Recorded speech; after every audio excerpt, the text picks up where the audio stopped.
সচেতনতা যেই লোকটা একেবারে প্রান্তিক, যার মোবাইল ফোনও নাই, তার পর্যায়ে নিলেই আপনি দেখবেন যে দুর্যোগে ক্ষয়ক্ষতি অনেক কমে যাবে। কিন্তু এখন আমরা যেটা করি, এটা রেডিও টিভিতে প্রচার করি। রেডিও টিভি এখন আর কেউ দেখে না, এখন শুধু এই মোবাইল, ফেসবুক। তাহলে সরকারকে তো ফেসবুকেও করতে হবে, বুস্ট করতে হবে এই জিনিসগুলো। এটা কি করেছে? তো যখন যেটা চলবে আমার ওইটাতে অ্যাটেনশন দিতে হবে।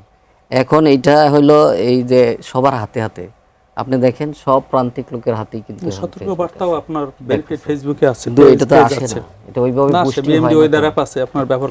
বুস্ট আপে আসে না। এবং ওইটা ওইভাবে জনগণের করে অল্প শর্ট দিতে হবে। আপনি যদি বলেন আগামী 24 ঘন্টায় বৃষ্টি হতেও পারে, এটা কেউ বিশ্বাস করবে না। ফোরকাস্টিং এর ভাষা আসলে এরকমই, কারণ আমরা এখন কালার কোডের স্যার এটা নিয়ে অনেকে বিদ্রুপ করে, মানে 24 ঘন্টায় বাড়িতে হালকা তাদের অনেক বেশি সচেতনভাবে সেটা ছড়িয়ে দিতে হবে।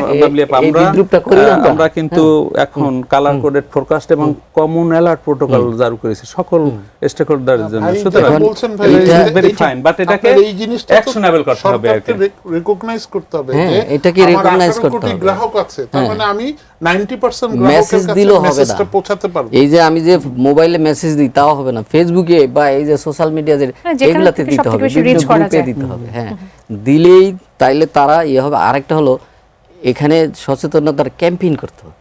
এক্স্যাক্টলি, মানে গ্রামে গ্রামে কমিউনিটিতে ক্যাম্পেইন করতে হবে। শুধু এই মেসেজ দিলে হবে না, বলতে হবে যে ভাই এটা ক্ষতি হবেই তোমার, তুমি একটু শোনো না, এটা শুনে দেখো তোমার লাভ হয় না ক্ষতি। সেই কথাটি বলছিলাম, আমি যে জমিতে ঘর করলাম আমি কিভাবে জানবো যে এটা আসলে কি ক্ষতি হচ্ছে? এখন ব্যাপক ক্যাম্পেইন আমাদের যেহেতু ডিজাস্টার ম্যানেজমেন্ট কমিটি একেবারে ওয়ার্ড পর্যায়ে পর্যন্ত আছে, এদের মাধ্যমে এখন দেখেন এই যে কমিটি আমরা করেছি সবই সরকারি লোকজন, এখানে কোনো সাধারণ পাবলিক জনগণ নাই। না না, এই কমিটি কোনো ফ্রুটফুল হবে? নতুন করে কমিউনিটি এনগেজমেন্টকে প্রাধান্য দেওয়া হয়েছে। কয়টা কমিটিতে কয়জন মেম্বার দিচ্ছেন দেখুন, এখন একজন না দুইজন, শিক্ষক না কি বলছে একজন, আরে ওইখান থেকে বেশিরভাগ নিতে হবে।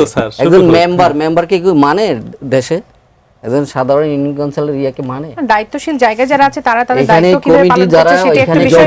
আমরা বাজেট নিয়ে কথাই বলতে পারলাম না যে দুর্যোগের বাজেটটা আসলে কতটুকু আছে, কতটুকু সেটা কার্যকর, সেটাও আমরা কথা বলতে পারলাম না। কেনই হলো ছাত্ররা নামছে নোয়াখালী বন্যা, সেই সময় দেশের পরিস্থিতিটা অন্যরকম ছিল, সেদিকে মানুষ অনেক বেশি সচেতন ছিল। বিডিএম এর কোনো লোকই ঠিকমতো কাজ করে নাই। অসংখ্য ধন্যবাদ, আমাদের সময় একেবারে শেষ। নামে নাই সরকারি লোকজন, কয়জন লোক, একজন আমরা বাদ ব্যক্ত করি যে এটা ত্বরান্বিত হোক, প্রজেক্ট ইমপ্লিমেন্টেশন অফিসার একজন দুর্যোগের লোক, কানেক্টিভিটি জোরদার হোক, আশা করি একই ভুলের পুনরাবৃত্তি না হোক। আমরা আসলে আমাদের অঞ্চলগুলো চাই না বারবার প্লাবিত হোক, প্রাণহানি একেবারে শূন্যের কোঠায় নেমে আসুক, মানুষের ক্ষয়ক্ষতির পরিমাণ কমে যাক।